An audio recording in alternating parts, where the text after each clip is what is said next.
Hi, everyone. Welcome back from the coffee break. It's time for session 4. So in this session, we have the privilege of having 2 Best Paper Award nominees. So the first 2 papers will be longer presentations. As people get settled in. So our first paper, titled Audio Synthesizer Inversion in Symmetric Parameter Spaces with Approximately Equivariant Flow Matching, will be presented by Ben Hayes. Please welcome Ben.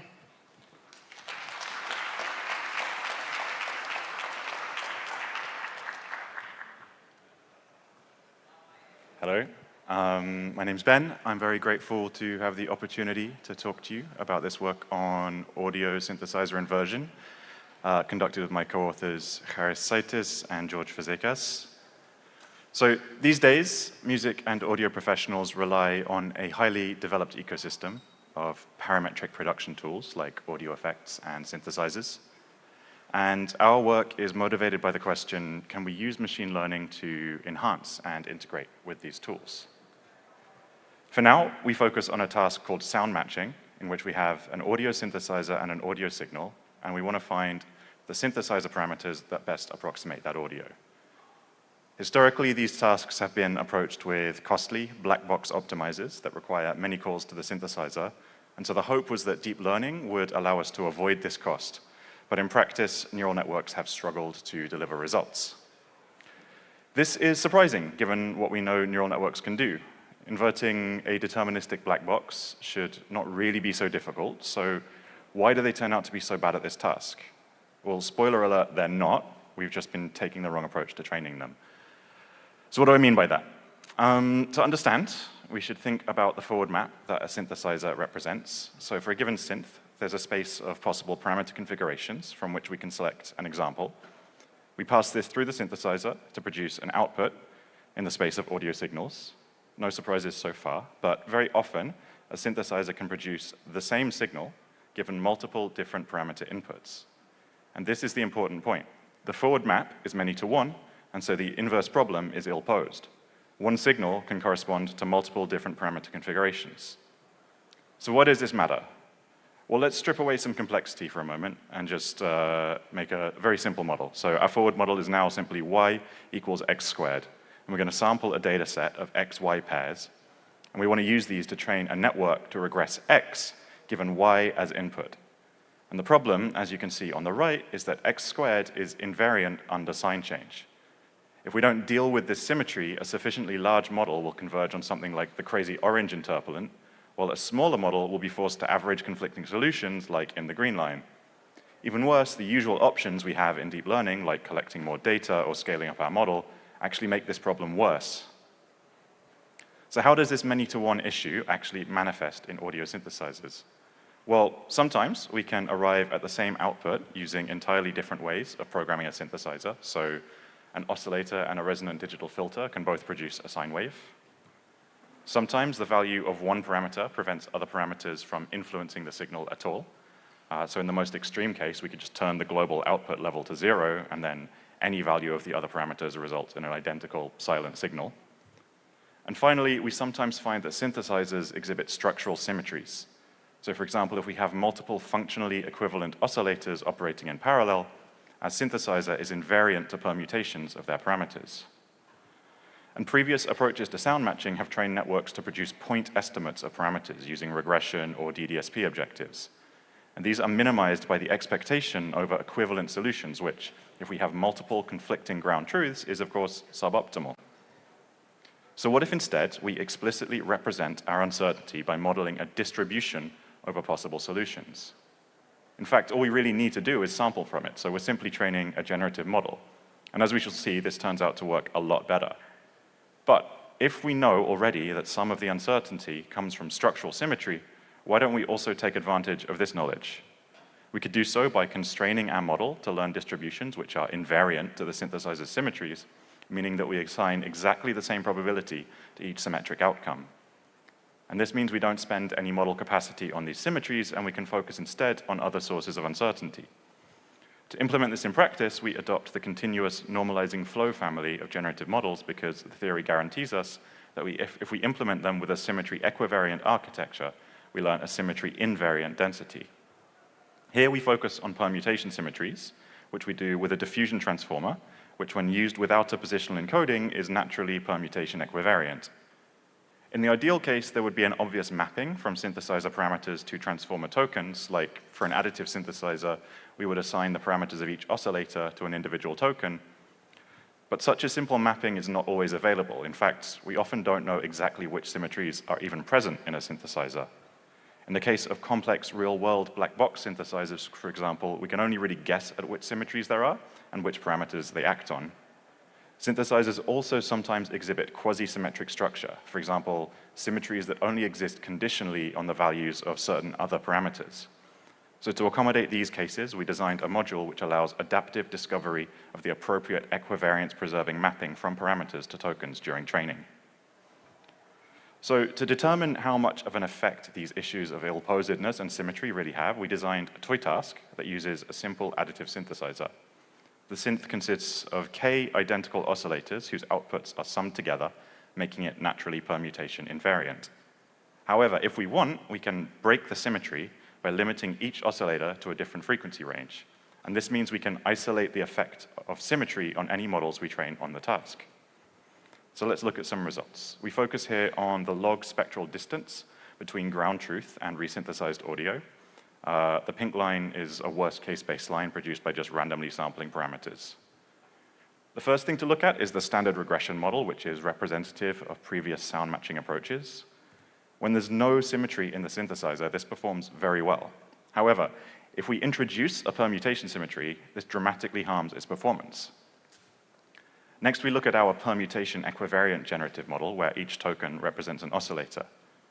When the synthesizer has the corresponding symmetry, it performs very well. But when we break the symmetry, the performance becomes very poor.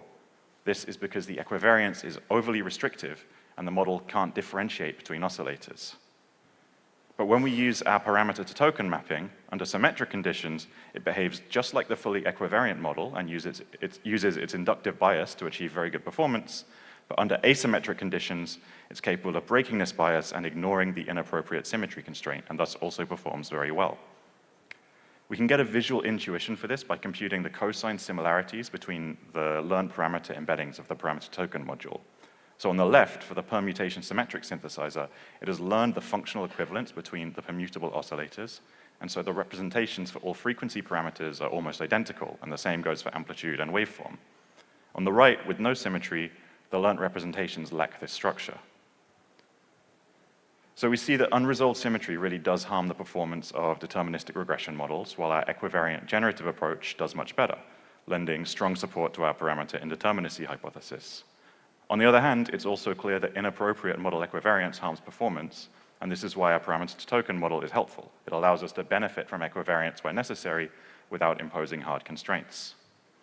Okay, so toy experiments are good, but we're really interested in actual synthesizers. So we applied our techniques to a full-featured professional-grade synthesizer called Surge-XT, which also happens to be open source and free to download. And here we find that across a suite of audio reconstruction metrics, our proposed generative approaches drastically outperform the previous state-of-the-art. Again, we can visualize the learned parameter embeddings by looking at their cosine similarities, obviously now a lot more complicated, and we can see patterns of self-similarity and repeated structure between equivalent synthesizer modules. So here I'm highlighting the relationships between oscillators, here the relationships between LFOs. So to wrap up, I'll play a couple of audio examples. So firstly, these sounds are generated by randomly sampling the parameter space of the synthesizer. So they're not pretty or nice to listen to, but they do illustrate the level of fine-grained audio complexity a model has to deal with to succeed at this task.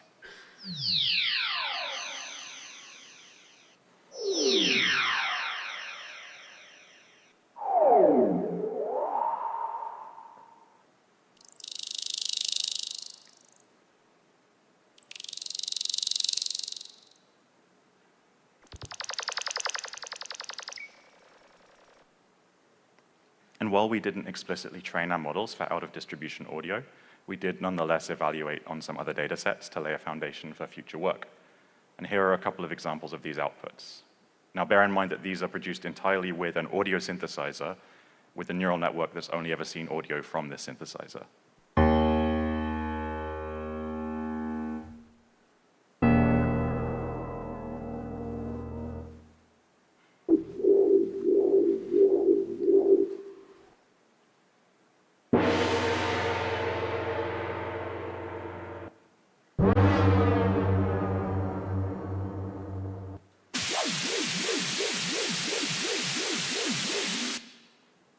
So to conclude, we found that neural networks are in fact very effective at inferring audio synthesizer parameters when trained under the appropriate generative framework while respecting synthesizer symmetries. If you want more complete results on our method, please come visit our physical or virtual poster. Otherwise, thanks very much for your attention. Cheers.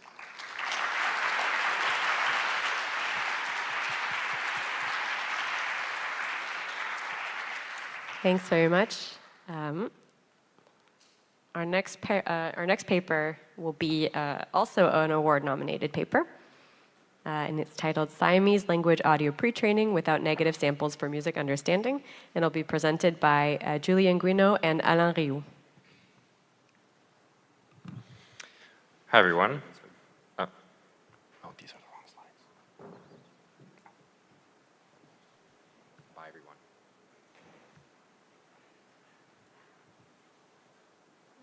No, it's the one below. Yeah, the one below.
Technical difficulties.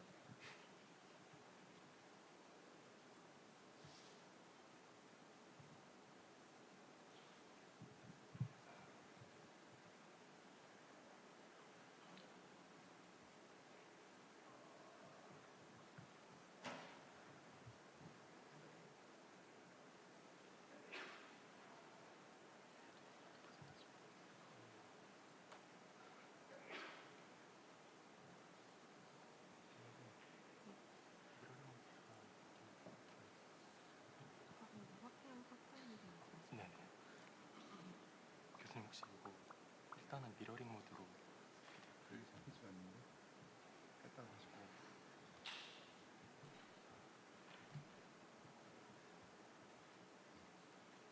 이거에 지금 여기는 잡혀 있는데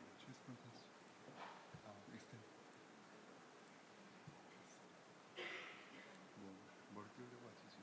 지금 이것만 PDF로 진행하려고.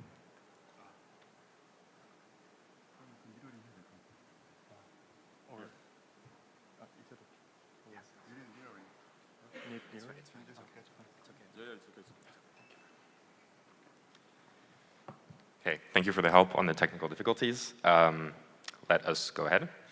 My name is indeed Julien Guinaud, and with my co-author Alain Rioux, we'll be presenting SLAP, Siamese Language-Audio Pretraining, without negative samples for music understanding. This work concerns itself with joint audio and text embedding spaces. I'm going to move a bit so I can see the screen.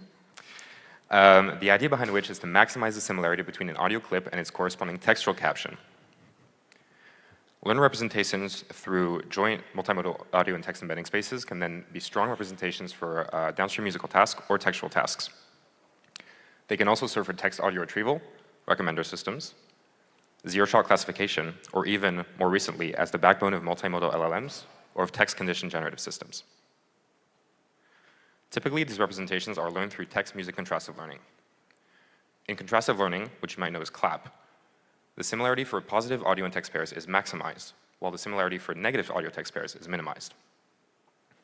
This is done through the contrastive normalized temperature cross-entropy loss, which you see on the right of the screen. This loss, however, has some intrinsic scalability issues. Empirically, we know that scaling representations, or scaling the batch size, leads to better representations. But to scale the batch size, we need to collect the similarity of audio and text embeddings along rows or columns of the pairwise similarity matrix. So we need to store this large B-squared matrix on a single GPU. So that comparison is directly an issue for scalability and performance. Another drawback of contrastive text music models is the modality gap, which is a phenomenon in which learned embeddings for different modalities lie on disjoint manifolds of the hypersphere, which empirically leads to poor performance on retrieval, poor performance on multimodal conditioning, and as well, intuitively, a poor joint understanding of the space. And in multimodal SSL, they have already managed these issues of negative samples, and they managed, in particular, to prevent it with papers such as BIOL, so bootstrap your own latent, when their idea is that instead of having negative samples, you have two versions of the encoder, so with a student-teacher architecture, so you have your student encoder on the top, and a teacher encoder whose weights are just an updated moving average of the ones of the student. And to prevent collapse, you have, in addition, a predictor that maps the output of the context, the student to the output of the teacher. But so far, there has not been any multimodal BIOL, and the reason why is that you cannot really make a moving average of between the encoders if it's two different modalities. So that's why it didn't exist until very recently, because that's the idea of our paper, SLAP, which is two BIOLs for two modalities. So first, you have this BIOL model that I presented just before, with for the audio modality, so with the standard loss here. You have exactly the same idea for the text, so one BIOL for audio, one BIOL for text, and in addition, you have these new intermodal losses that connect the two modalities. So the idea is that you have actually the intermodal losses here in purple that connect the two BIOL for the modalities, and the intramodal losses for audio and for text. And how does it perform? So to know that, we train our data on a big data set of 250K full track caption pairs, and we evaluate on two standard benchmarks, so namely music caps first and song describer. So song describer is quite interesting because it's very high quality captions made by experts, so it's more reliable results. And what we observe first is that if you take exactly the same model, so same architecture, same training data, trained from scratch, both models, what you observe is that on retrieval, SLAP consistently outperforms CLAP. But sometimes, and no, always actually, if you train CLAP, it's better to have first pre-trained encoders for both the audio and the text. And we observe also in this scenario that if you use pre-trained encoders, you get also better performances with SLAP compared to CLAP. We also compare with existing models such as Muscle and Lion Clap and observe better performances than these two existing models, in particular on the song describer dataset, which is the more interesting for us. In addition, we evaluate our model on zero-shot classification. So the idea here is that you compare the position of the audio embeddings compared to the text embeddings. So here, text embeddings can be classes such as genres or instruments. And the idea is that for each audio embedding, you're interested in what is the closest text embedding. So the red points here are the text embeddings, the blue points are the audio embeddings. And yeah, you can see these bold numbers that we outperform CLAP, and we also outperform the previous Muscle. Okay, so we are happy because SLAP outperforms CLAP on both retrieval and zero-shot probing.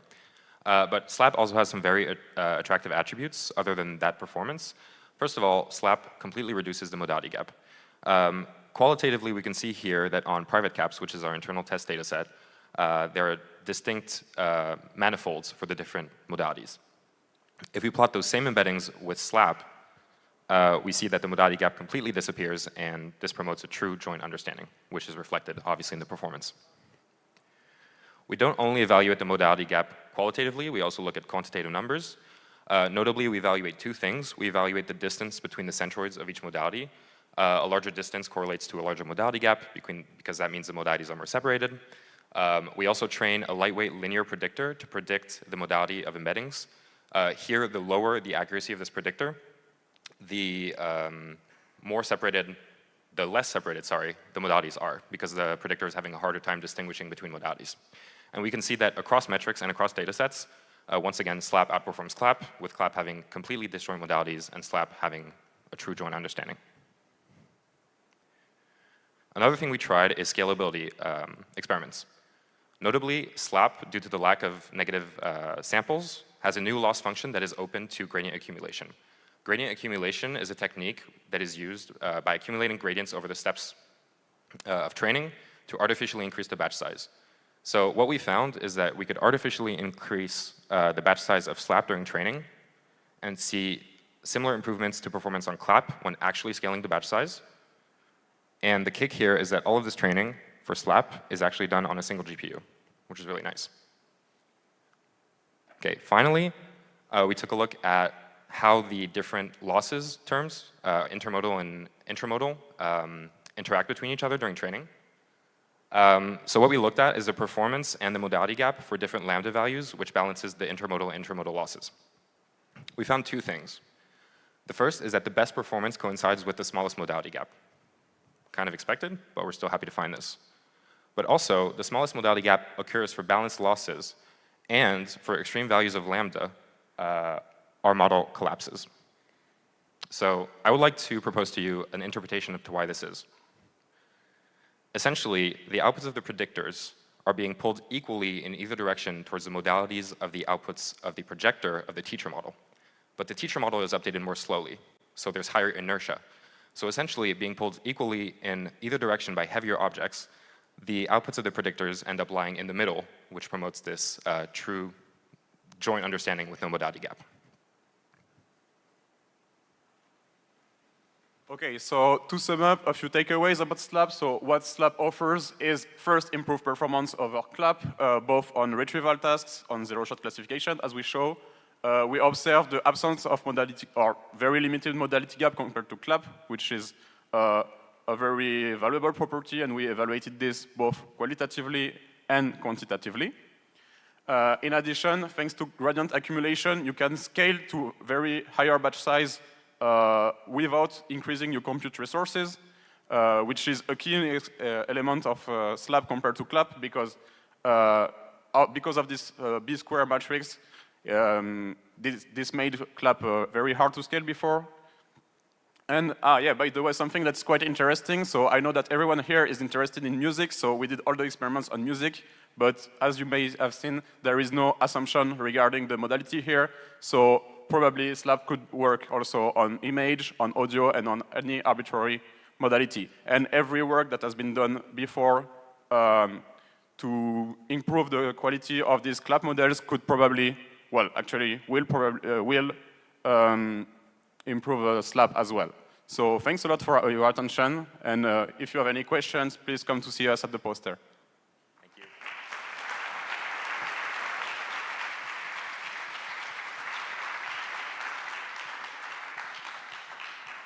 We love the Davy 504 reference. All right, our next paper will be presented by PianoBind, a multi-modal joint embedding model for pop piano music, presented by Ha-Yun Ban.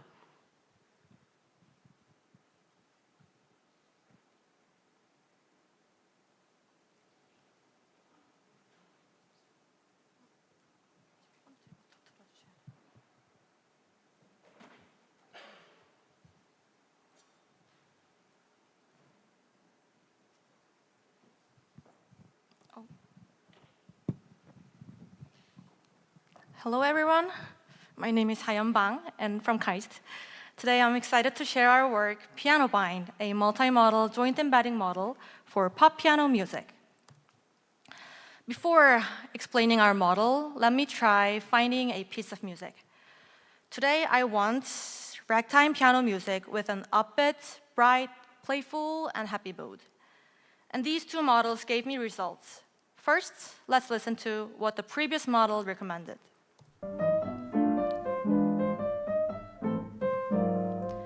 Yeah, this is a nice piece of music, but I don't think it's a ragtime. And the mood, I think it could definitely be more accurate. Yes. Then, what about the music retrieved by our PianoBind? Yes, this is definitely ragtime. The mood is upbeat, playful, and happy. This is exactly what I wanted. Yay! This is where our motivation begins. Although there are powerful music text models, like general purpose models struggle to capture the subtle nuances of homogeneous solo piano music. And most of the piano studies so far have been unimodal. So we believe that what we need is piano-specific multi-modal representation. Our core idea is simple. We align audio, text, and symbolic, which is an essential representation of piano music, into a single embedding space. And during retrieval, we fuse audio and MIDI embeddings to obtain more reliable results. We briefly want to promote the dataset we use, PS dataset, the one we introduced last year at NLP for Musa. It's called PS, a solo piano dataset annotated with 31 tags across genre, mood, and style. There are two subsets. First, PS 80 in the right, about 2K clips, expert annotated, but it's small but high quality. To complement the size issue, we built PS YT, around 7,000 tracks collected from YouTube. It's quite larger, but much noisier. And we set up two research questions following this. First, how can we best leverage a large but noisy dataset together with a small but clean dataset? And second, does tri-modal learning actually improve retrieval performance? And for the first question, we compared combined training against two-stage training like pre-train and fine-tune. And the result is clear. Pre-train and fine-tune consistently outperforms combined training. And for the second question, we compared 3 different models, first audio text, MIDI text, and audio MIDI texts. And the result was tri-modal learning is significantly better than bimodal setups. And finally, we compared PianoBind with state-of-the-art general purpose models. And for the outcome, PianoBind shows much higher retrieval performance, but both in-domain and out-of-domain, although with a smaller model. We can summarize our model like this. PianoBind introduces a piano-specific tri-modal joint embedding model. We improved retrieval performance through multi-source training and tri-modal integration. We also have limitation. The evaluation is still restricted by the small size of available piano text datasets. Our demo and datasets are available through this QR code. Thank you so much for your attention, and see you at the poster session. 감사합니다.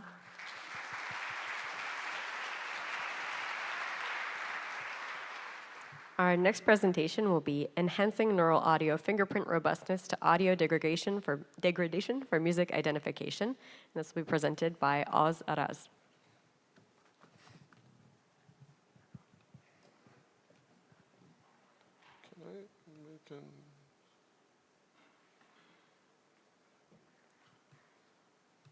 Hey ISMIR, my name is Oz, and I'm a PhD student at the Music Technology Group. My research is on audio-based similarity, and this work is on audio fingerprinting. It was done in collaboration with BMAT and Sony AI. Here's a brief intro. Audio fingerprinting is creating distinctive representations of audio for identification. In practice, query audio can be degraded due to various factors. Therefore, the goal is obtaining robust fingerprints. Recent methods utilize self-supervised learning for fingerprint design, where the supervision comes from synthetically degrading audio segments. A widely used baseline is NEFP, a CNN trained with the NTX-NT loss. However, this de facto method has several shortcomings. Namely, its treatment of room acoustics is unrealistic, and its contrastive batches are faulty for music identification. Additionally, in audio fingerprinting, a systematic review of metric learning approaches is lacking. So here's how we address these problems. First, we propose a series of best practices for training regarding acoustics and do an ablation study. We train the baseline model and get its performance. Then we train the same model, but using our audio degradation data. Then we consider music's local similarity in time during batch creation. Then in 2 consecutive steps, we simulate room reverberation more realistically. The second step is our novel past reverberation degradation method. And finally, we provide sub-bass frequencies at the input. At every step, we gain incremental gains totaling to a large gain on both large-scale synthetic data and small real-world data. Now, having established some best practices, we evaluated several loss functions where NTXNT and triplet were the top performers. If you want to know why this table differs from the self-supervised learning tutorial on Sunday and why that's okay, let's have a chat. And then, using these winners, we constructed batches with different priorities, namely musical diversity in a batch and degradation diversity per track. In the first experiment, creating 1 degraded Persian per track constantly, that is 1 positive sample per anchor, we included more anchors, meaning more musical diversity. And this helped triplet constantly, but the gains got saturated for NTXNT. In the second experiment, with the maximum possible batch size, we created more degraded versions per track. However, this reduces the number of anchors, meaning less musical diversity. Interestingly, it was kind of beneficial for the triplet, but the performance was hurt significantly for NTXNT. And finally, the triplet performed better overall, contrary to popular belief in the field. Now, to recap what we achieved, we had a baseline performance, we paid close attention to acoustics, yielding significant gains. Then on top of that, we used the right metric learning approach, boosting the performance further. This table considers other recent models in the field, in the paper, demonstrating how we set the state of the art. And here's what you should remember from all this, that you can enhance robustness against audio degradation significantly by accurately simulating real-world audio degradation, properly choosing the loss function, and carefully constructing the training batches. Thanks for listening. Code, data, and pre-trained model are available.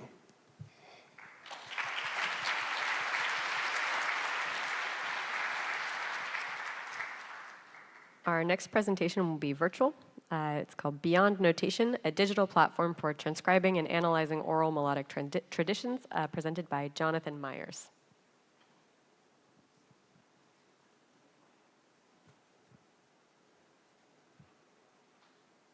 Hello, my name is Jonathan Myers. I'm an assistant researcher in systematic musicology at the University of California, Santa Cruz. Today, I will be presenting our paper, Beyond Notation, a platform for transcribing and analyzing oral melodic traditions, developed over the last 3 years by myself and Dard Newman, Associate Professor of Music at UC Santa Cruz. The interactive digital transcription and analysis platform is a web-based application that enables users to digitally transcribe, archive, share, and analyze audio recordings of oral melodic traditions. Initially developed for Hindustani music, its underlying music theoretical premises aim to diversify music research and representation, moving beyond the limitations of Western notational frameworks while centering melodic traditions in humanistic and computational inquiry. Staff notation and MIDI formats inherit Western theoretical premises, particularly the discretization of pitch and quantization of rhythm into equally tempered categories. This creates ethical, empirical, and epistemic problems. Ethically, staff notation imposes a Eurocentric representation of musical form. Empirically, it quantizes important oral melodic aspects, like intricately curving glissandi and microtonal inflections. Epistemically, it excludes scholars without Western notation training. These transcriptions of an excerpt of Begum Akhtar's Bab el-Mora show how the IDTAP captures nuances ill-suited for staff notation. Rather than using the fixed pitch note as the basic building block, the IDTAP employs trajectories, formally specified archetypal paths between pitches, across pitches, or on a fixed pitch. These 13 sitar trajectories and 8 vocal trajectories model pitch contour curves and idiomatic articulations. Trajectories provide a middle-level representation between the quantized pitch and rhythms of staff or MIDI representations, while remaining more analytically useful than excessively granular high sample rate fundamental frequency data. The IDTAP integrates 5 core components: an audio archive for uploading and documenting recordings, a transcription archive for sharing trajectory-based transcriptions, an interactive editor interface, an analysis suite with statistical visualization and query systems, and collections organized by user function, research, pedagogy, appreciation, and creative production. The editor interface incorporates many features familiar from modern digital audio workstations: multi-track recording, real-time synthesis, looping, pitch shifting, segmentation, and annotation. Users transcribe by placing trajectories onto a time-by-pitch graph with overlaid spectrogram and F0 pitch trace. The interface supports microtonal precision through adjustable tuning of the tonic saw and individual scale degrees, while articulations capture both phonemes in IPA, Latin, or Devanagari script, and instrument-specific techniques. Our analysis interface supports both EMIC and ETIC approaches. The query display interface isolates specific segments from transcriptions based on complex filtering criteria. The pitch prevalence visualization displays relative time spent on each pitch within segments using durational windows or user-annotated sections. The pitch pattern analysis tool identifies recurring melodic sequences with frequency analysis and contour visualization, revealing stylistic patterns across performances. The IDTAP enables cross-cultural melodic analysis, performer-style quantification, and large-scale corpus research. Pedagogically, it supports autodidactic learning and serves as an ideal tool for ethnomusicology, music analysis, and performance practice courses. The platform is built with TypeScript and Vue.js, featuring real-time web audio API synthesis with D3 visualizations and MongoDB data storage. We just launched a brand new Python client last month, which allows users to interact with the platform and transcription data programmatically. The IDTAP's vision is to decenter Western notation frameworks and preserve oral traditions with precision, enabling new quantitative methodologies that bridge computational and humanistic inquiry. By ensuring diverse traditions remain digitally visible, we aim to foster a more inclusive computational musicology. This research has been supported by the National Endowment for the Humanities and UC Santa Cruz.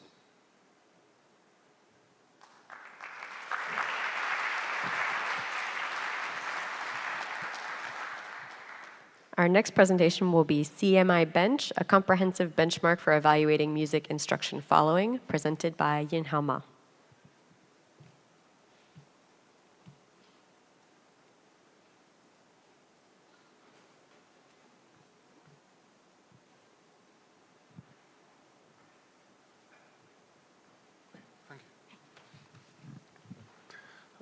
Hello everyone, my name is Yin-Hao Ma. I am from Queen Mary University of London, Central for Digital Music, and there are many colleagues and alumni from Queen Mary.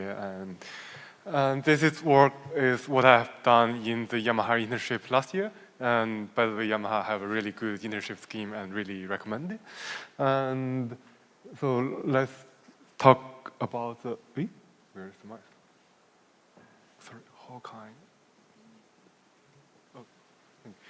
Recently, there are many large language models, including the multi-modal capabilities. For example, you can provide a music to GPT-5 and to ask the GPT to recommend some similar music, or maybe even describe the music like the instrument, or whether it's a male singer or female singer, whether the singer is famous, and if there is any similar genres or something like that. But such kind of capability is sometimes really skeptical. There are many papers claiming their large audio models have a really good capabilities on state-of-the-art performance on this benchmark and that benchmark. But most of the benchmark has been developed with like multi-choices questions because those are typically designed or really adapted for the large language model backbones. Like you are provided with 4 different choices on different genre and select the best genres. But for most of the previous traditional algorithms in our communities, most of the tasks are evaluated on some kind of standard data set with the Myrick's challenge metrics.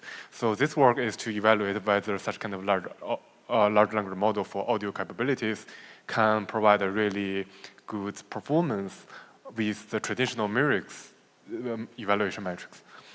And to do that, we need to rewrite some traditional music annotation to some QA format. In NLP community, we call this instruction following format, so that you provide an instruction on what is the genre of the music or what is the time of the beats in this music.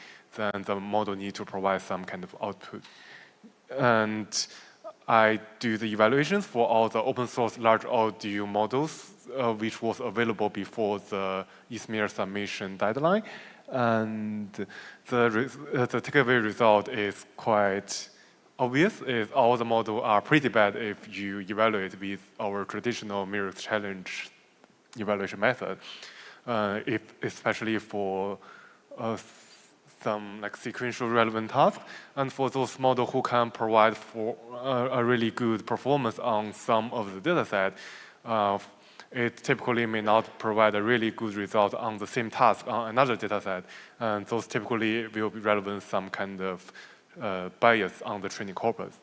And there are also many models who can do a really good on the speech ASR, but the lyrics transcription performance is pretty bad. And besides, there are many bias for the different type of the instrument and the genders, and on the traditional music and also the pop music, there are also some kind of bias on the music tagging performance. And yeah, here's our code. And welcome to check our poster, check our work during the poster session, and welcome also to join the Friday workshop on the large language model for music and audio. Thank you.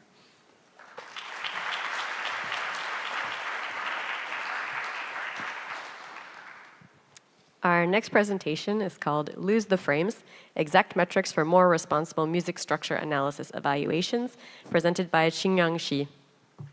Thank you, Rachel, for taking care of our names.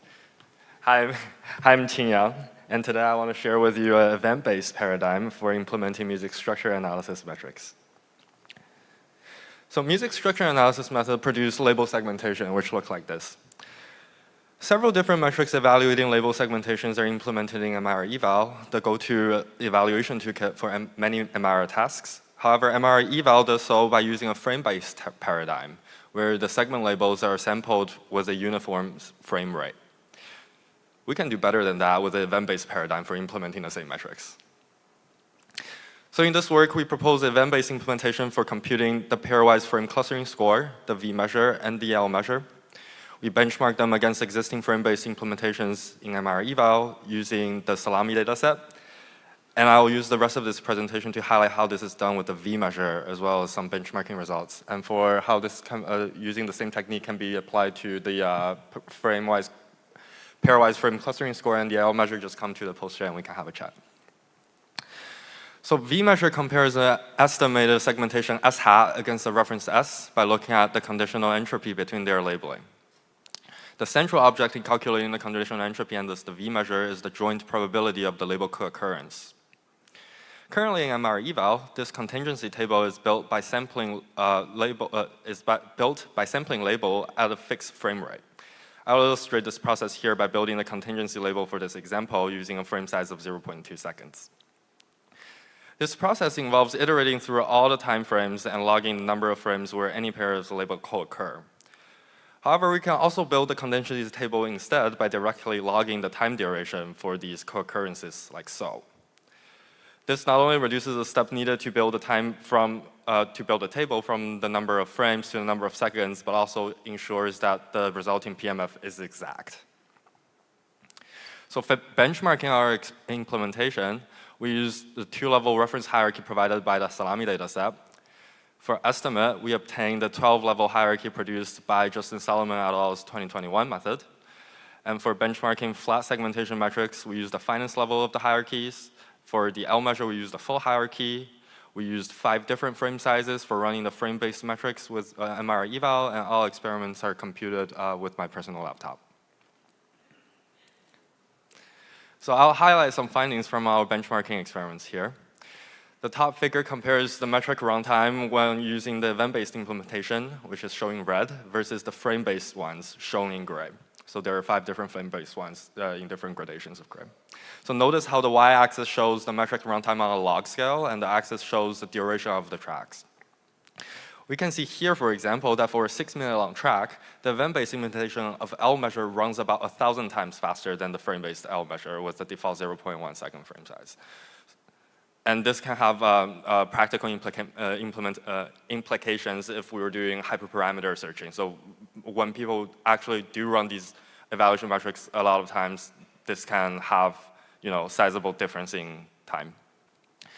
When picking a coarser frame size does make the frame-based implementation faster, they do compromise in metric accuracy as expected.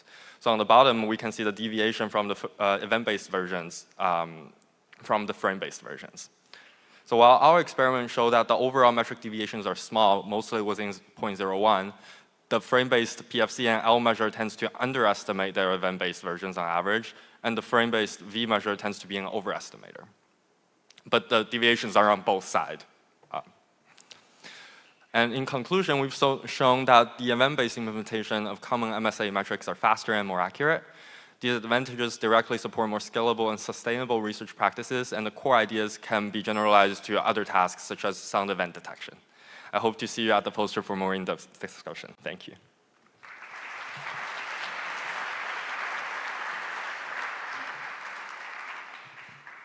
Our next presentation, titled Unifying Continuous and Discrete Compressed Representations of Audio, will be presented by Marco Pasini. Okay. Hi, everyone. I'm Marco, and it's my pleasure to introduce you today to our new work on unifying continuous and discrete compressed representations of audio. So, as you may know, most audio autoencoders can be quite cumbersome to train. They mostly rely on adversarial losses, and also they have to balance multiple losses all at once, which can be quite tricky. In our previous work, Music to Latent, we break free from these limitations.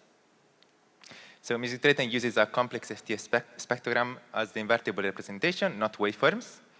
It also uses consistency models, which are kind of similar to diffusion models, but they can generate samples in a single denoising step.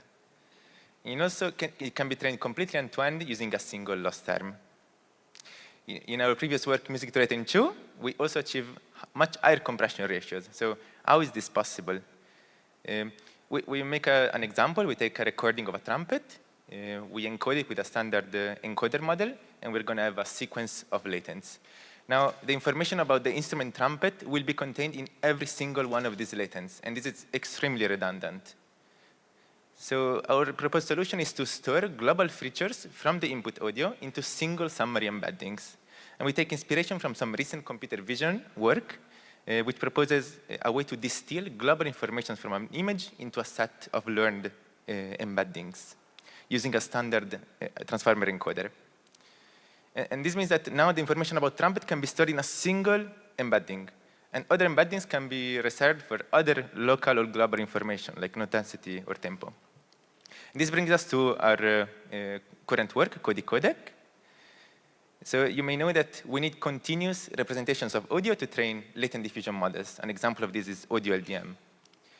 Also, we need discrete tokens to train autoregressive language models. An example is MusicLM. And usually, we have VAE-based autoencoders that are used to extract continuous latents, and we have neural audio codecs that are used to extract discrete tokens. However, can we have a single model to rule them all? And our codec model is the solution. So we start from a similar architecture to Music to Latent 2. However, we add a novel technique to the summary embeddings in the bottleneck. And this novel technique relies on finite scalar quantization, which is a vector quantization technique that relies on simply rounding continuous values to integers. And then it's very easy to take these rounded values and turn them into indices of a finite codebook.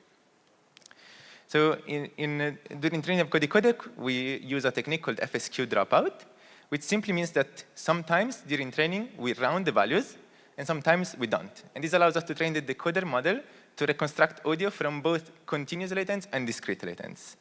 And the result is a model that compresses audio to continuous latents with a 128x compression, and to discrete tokens with a 2.38 kilobits per second rate. We also introduce a very fast and convenient parallel decoding technique, which, in addition to the previously existing autoregressive decoding technique, makes codec extremely efficient and convenient for any inference setting you may have. Also here, we compare the reconstructions of codec with popular audio autoencoders, such as DAC and the autoencoder from Stable Audio Open, and codec outperforms them substantially in terms of reconstruction FAD. So we have actually released the model very recently, and I really invite you all to try it out. It's actually extremely convenient. If you have any experiment where you have audio, you can just use latents, and it's going to be extremely more efficient. Just use pip install codec, and you'll be on your way. Thank you so much.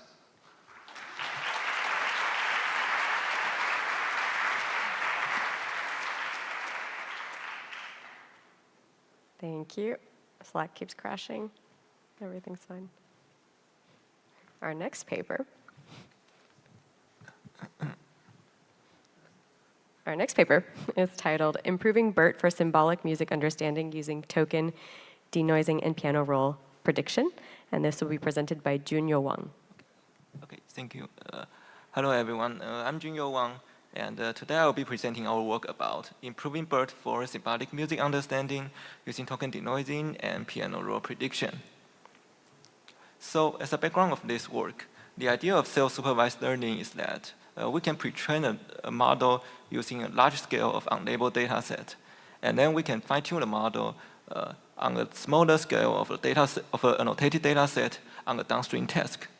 And in this work, we focus on improving self-supervised learning models designed for symbolic music understanding task, particularly a classification task. So the motivation of this work is that most symbolic self-supervised learning models are pre-trained on the math language model objective, such as the MIDI-BERT model shown in this figure. So in this model, it first represents a note with a compound word token, and then it randomly maps out some of the tokens and train the model to reconstruct it. And we believe that it would be great to design the pre-training objectives that are more related to the domain knowledge of symbolic music. And we also see that there is a need of a benchmark with diverse downstream tasks for evaluation.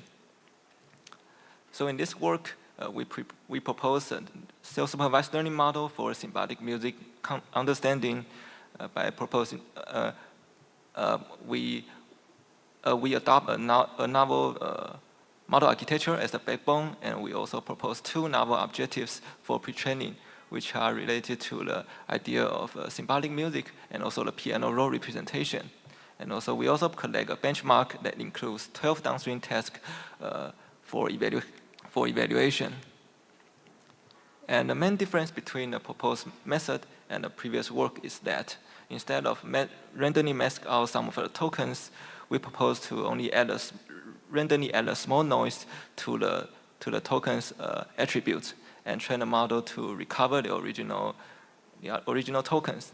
And the idea is that, for example, we may add a small pitch value to a note, which means we randomly shift the pitch of the note. And by doing so, we encourage the model to understand the idea of pitch interval, because it could help the model to make a better prediction by excluding those pitch values that are too distant away. And we also train the model to predict the pianoroll representation from the noisy input, which is a very important music representation for symbolic music. And then we also propose a benchmark of 12 downstream classification tasks, including the sequence classification and note classification task. And all the data sets and the annotations here are collected from publicly available sources. And we plan to further expand the data set to make it more comprehensive. So we welcome the research community to add new tasks to this benchmark. And finally, here are our project pages, and we look forward to see you in the poster session. Thank you.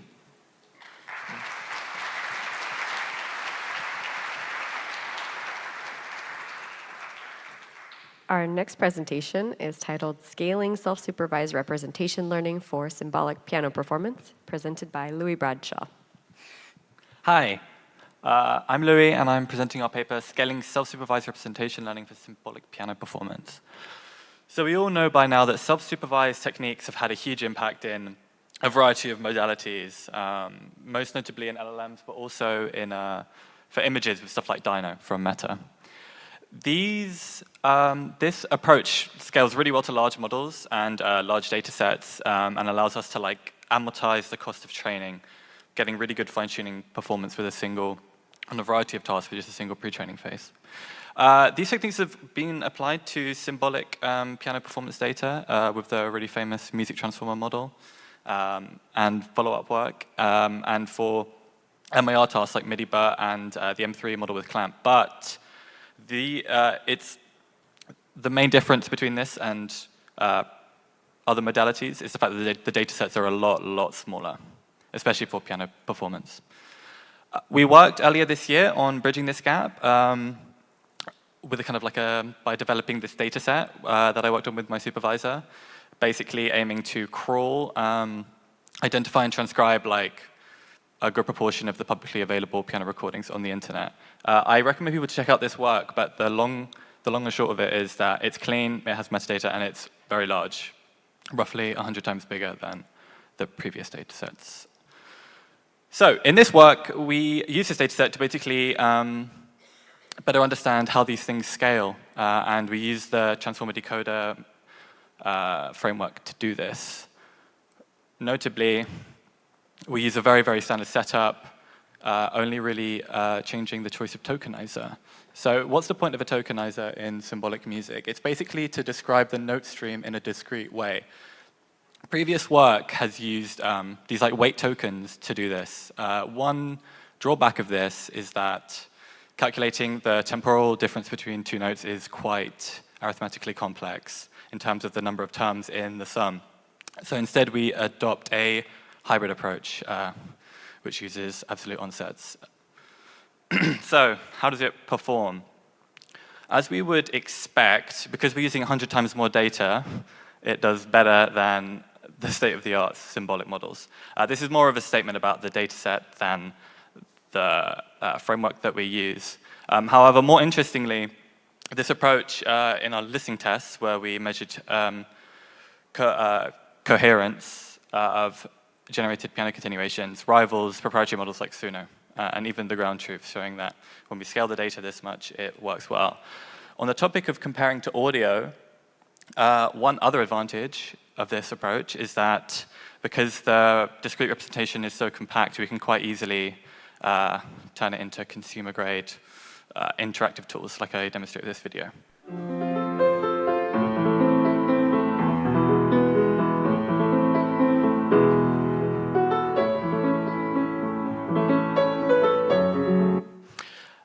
From a more MIR-centric perspective, we analyzed the embeddings generated by our models, or the representations learned during pre-training, by basically adapting a sim-clear contrastive objective, where we embed different segments of the same file into the same point in latent space. The takeaways from this basically was that by initializing with the pre-trained weights, it performed very well and addressed this issue of in-batch negatives. A final application is this diagram of the embeddings generated by the contrastive fine-tuned model. As you can see, it roughly represents the kind of musicological understanding that some other people, that musicologists have developed, while never actually seeing a date or a single metadata tag. Also, interestingly, this embedding of Chopin, which was not including an aria MIDI, is embedded right on the Chopin waltzes, which is quite interesting. Thank you for your attention and for listening to my talk.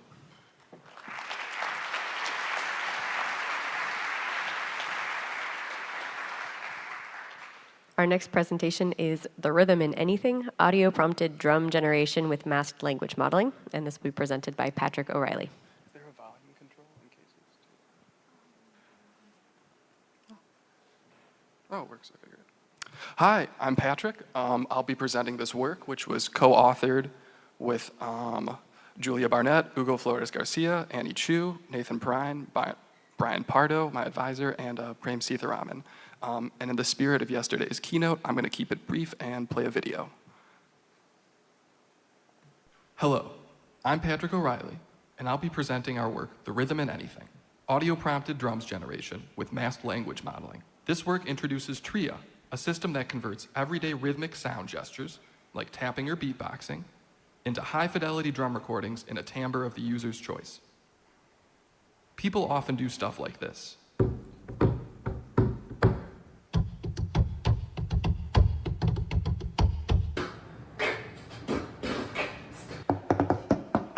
We call these sound gestures, and they can serve as simplified sketches of complex rhythmic ideas. We seek to enable new creative workflows for novice and expert musicians alike by letting them instantly turn sound gestures like these into drum beats like these.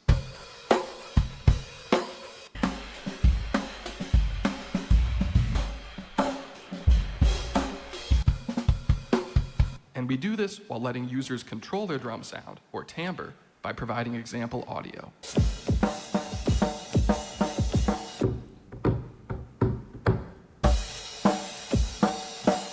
We accomplish this with Tria, a small masked transformer language model with about 43 million parameters. It is trained on less than 10 hours of public drum recordings. Tria takes 2 audio prompts as input: a rhythm prompt, like tapping or beatboxing, and a timbre prompt, a short drum recording that defines the kit's sound. From these prompts, Tria generates audio playing the desired rhythm with the desired timbre. A key design choice is our dualized rhythm representation. Previous works have proposed methods for reducing drum patterns to a 2-voice, low-high structure. This roughly aligns with the fact that many common rhythmic sound gestures leverage 2 primary voices, like kick, snare, and beatboxing, or 2 hands in tapping. We extract a dualized rhythm feature sequence from audio by adaptively splitting a spectrogram into equal energy low and high bands and applying normalization and quantization. We evaluate Tria both subjectively and objectively.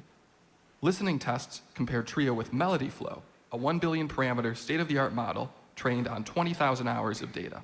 Listeners showed no significant preference between the two, even though Tria is about 1/25th the size and trained on 1/2000th the data. Automatic transcription tests showed that Tria preserves rhythmic structure more faithfully than Melody Flow for beatbox to drums conversion. Our dualized rhythm feature representation also outperforms 1-voice onset-like rhythm features and a non-adaptive 2-band spectrogram split, while adding more bands shows diminishing returns. This indicates that dualized representations may be a good fit for drum patterns. To summarize, we propose Tria, a system for translating arbitrary sound gestures into full drum kit recordings. Tria allows users to specify timbre through audio examples at inference time, and Tria achieves high-quality results with modest data and model size, thanks to its dualized rhythm representation. We see Tria as a tool to help novice and expert musicians turn quick rhythm sketches into diverse, high-quality drum performances, enabling new creative workflows while preserving creative agency. Thank you for watching. You can find audio examples and code on our project page, linked here and in the paper. And that code will be open sourced in the next couple of days with an MIT license. Thank you for your patience. Thank you.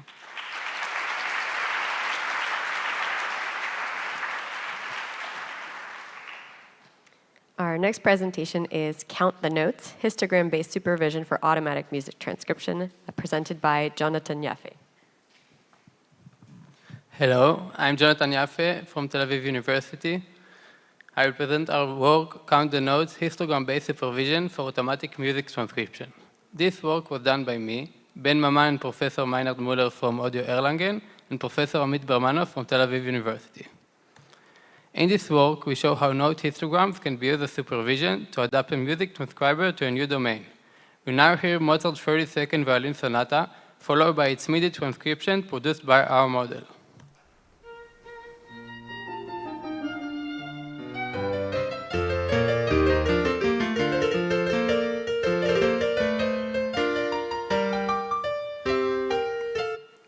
Our method proceeds as follows.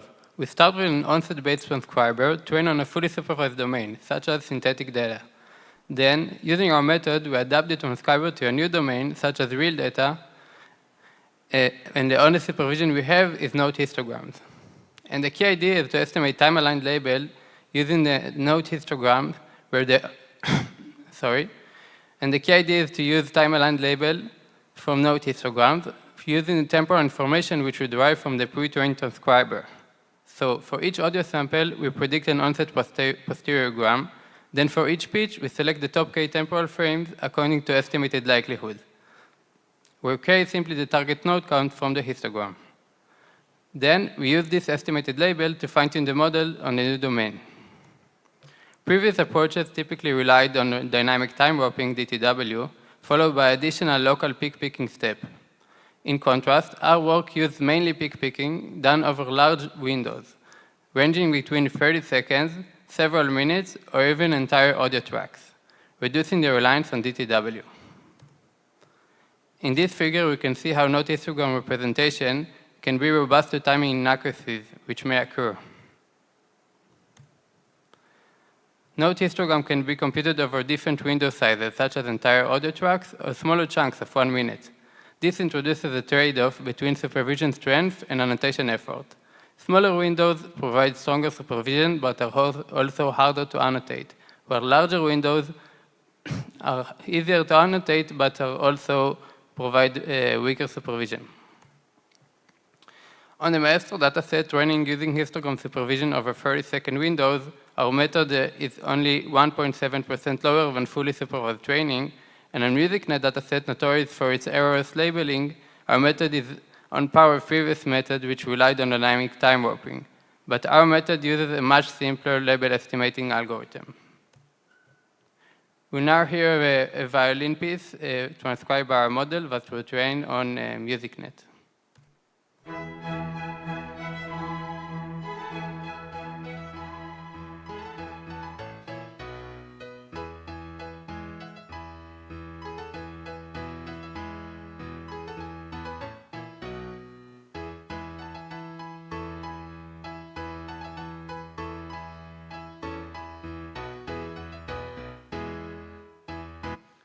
Thank you very much, and I'll be glad to see you at our poster.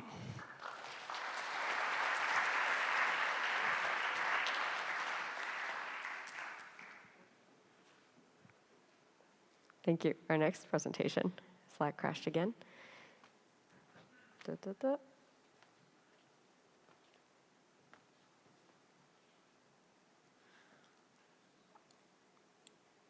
If you don't find it, I can also introduce myself. No worries. So our next presentation is joint transcription of acoustic guitar strumming, directions and chord presented by Sebastian Murgul. Yeah, thank you. So my name is Sebastian Murgul, and I'm happy to present our work on the joint transcription of acoustic guitar strumming directions and chords. This work is a collaboration between my company Klang.io and the Karlsruhe Institute of Technology in Karlsruhe, Germany.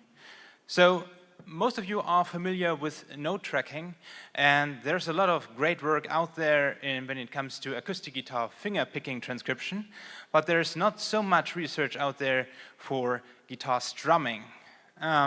Strumming comes with some specific challenges. For example, we have a very dense polyphony, we have a lot of chords, and we're not only interested in the chords that were played, but also in the strumming direction, so whether I'm strumming up or down. And because this style is especially popular on beginners, we have a lot of sloppy playing that we have to deal with, and of course data scarcity as in other MR tasks. So therefore we present a new approach to synthesize these strummings and a multi-modal recording approach to train a CRNN-based model. The multimodal data acquisition is done using an ESP32 smartwatch module, which is mounted on the back of the guitar player's hand.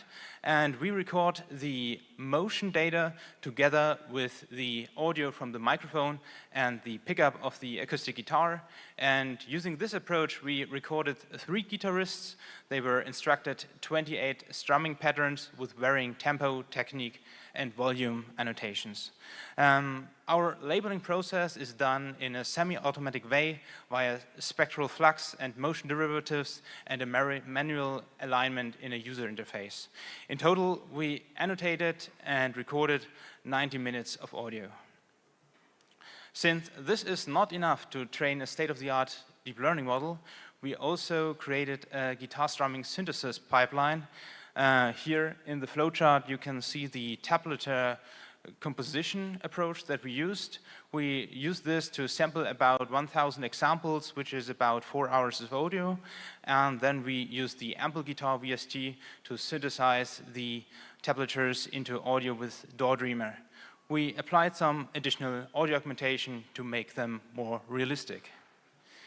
Then we used all of our data to train a CRNN model based on high resolution by Kong et al. And we basically have 2 strands. The first strand is for the strumming action onset regression. So we're getting out times for the down and up actions. And the second strand is for the chord classification part, where we support major and minor chords. So our key takeaways are that we are very well capable to detect the onsets of the strumming events in the pickup as well as the microphone audio. We are able to achieve state-of-the-art chord accuracy, and by combining the synthetic with the real data, we are, of course, able to achieve overall best results. And when using the pitch shifting augmentation,